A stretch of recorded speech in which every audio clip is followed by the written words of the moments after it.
Thank you, and thank you, Natalie and Alberto, for putting together quite an impressive evening. And to our guests tonight, if you're not acquainted with the natural plumage of the NBA, you can look around the room and understand they take this very seriously indeed. I think the last time I saw this many people in suits, McKinsey was interviewing. I give apologies for our dean. He is in India. I think his trip to India is probably the only reason I've been allowed to speak to the MBAs. They try to keep me locked away. If he were here, he would be fascinated. He's a financial historian. He's a historian of crashes. He's an historian of the leadership that brings us through them. And his current thinking is on the question of recession or reset. How big is the change that's going to come out of the current financial crisis? You were given a case. How many of you read the case? That's good. Did anyone run the numbers? Okay. Then I won't do a cold call. But we will use the Pyrex case to bridge to the next part of the discussion. Joe gave us a very clear picture that this can't go on forever. Those of us who've spent time around Europe know that it can't go on much longer. My other home's in London, and we've seen the Tory party come in and keep the promises that a Conservative party would make. Very seldom have they kept them. Radical cuts in the budget, additions of tax, with an attempt to bring the budget back into balance quickly. The French have responded as the French would. A little bit of denial and a few strikes. Italy, Spain, Ireland, Greece, to various degrees, are reacting. And we're seeing the various countries of the world now beginning to compete with each other for jobs. Who can take their currency down fastest to drive exports and the like? So now we're to the Pyrex question. Having heard what you've heard and thought about what the U.S. government may do to respond to this crisis, would you be more or less likely to outsource overseas? Tonight's discussion, how many of you get to the end of this and say, yes, let's outsource? Somebody want to shout out a reason why?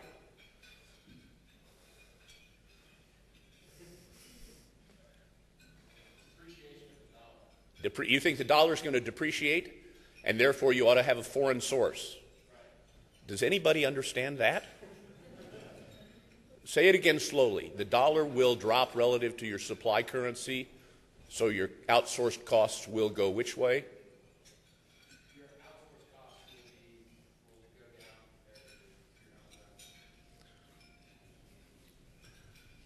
down. Are we sure? Dollar goes down, you're buying in a foreign currency, price goes up.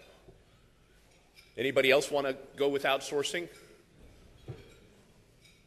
People who feel stronger for insourcing, for rebuilding the glass tank.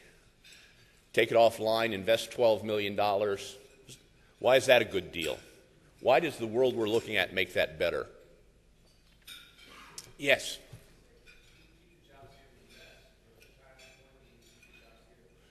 That's a good political answer. Why is it good for the CEO to keep jobs here?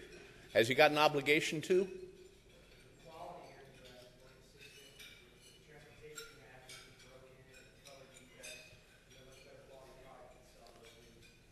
So this discussion of the macroeconomic situation didn't change your point of view, because all that was kind of the case before we heard tonight's uplifting comments.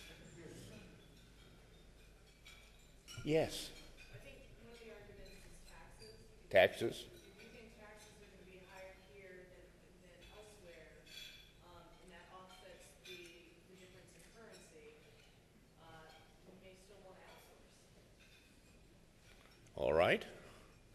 Any other points of view on how this changes? Yeah.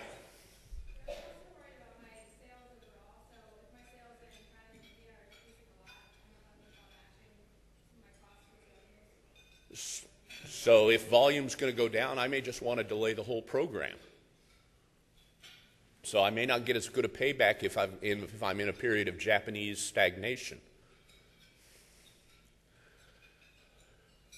So is the macroeconomic view relevant to the Pyrex case? It was written as a pretty straightforward operations case.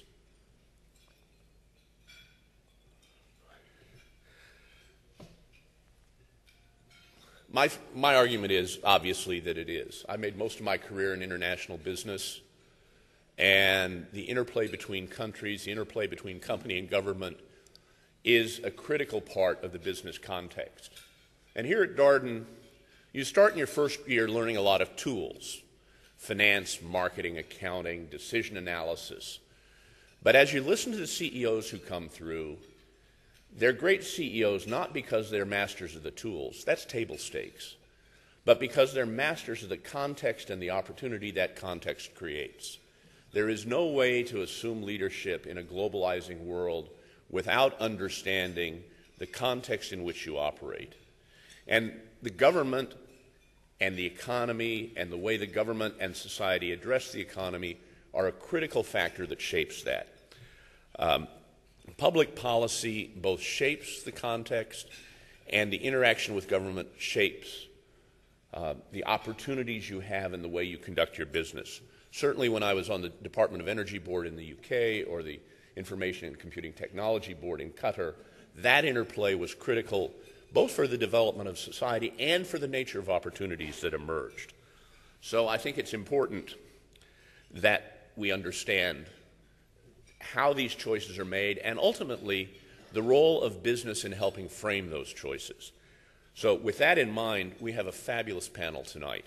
Let me introduce them. You've already met Joe Minarik. You guys want to come up and take your place? Again, our economist. Rob Duggar coming up is what I would call a gamekeeper turned poacher. He started his career, as you'll read, on the government side on policy, working for the Banking Industry Association, helping straighten out the savings and loan crisis. Again, if Bob Brunner were here, he would quote Mark Twain: "History doesn't repeat itself, but it does rhyme." We have seen some of that before. And then Bill Lewis, the director of the founding director of the McKinsey Global Institute. He was born, raised, and educated partially in Blacksburg, and he's come a long way from those humble beginnings. And the Just wait until November 21st. The McKinsey Global Institute's particularly interesting for tonight's discussion because they really have been working a long time at bridging, as they say, the macroeconomic and the microeconomic. What is the interplay between the forces on business and how they make decisions and the forces in society and how they behave? And this interplay of companies in the broader economic context is one of the areas where there's still a great deal of insight to be gained and a great deal of advancement to be made. So I welcome the panel. And if I may, I will start with the classic case question. If you were the CEO, what would you do? You've heard the challenges of the economy. What are the choices ahead of us? How would you measure them? How would you evaluate them? And what path do you think is the right one forward? And I'm not looking for political prognostication tonight. I'm looking for policy judgment, what makes sense.